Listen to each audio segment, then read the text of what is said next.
reading was drawn from the book of Isaiah 65, beginning to read from verse 17 to 25.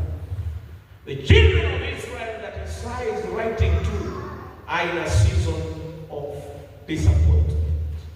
They were in exile. Oh, going towards the exile. There was pain and disappointment. There was brokenness and failure.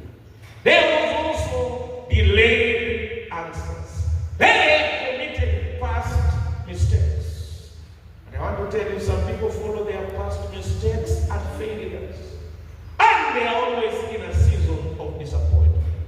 But I thank God for the message of today. I follow the God of all seasons. Why do I follow the God of all seasons? There are three reasons. Number one, God who can bring a new beginning. He says, for behold, I create a new heaven and a new earth.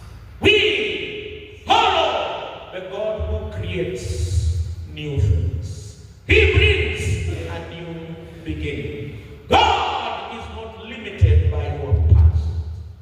Let your past not limit what God can do.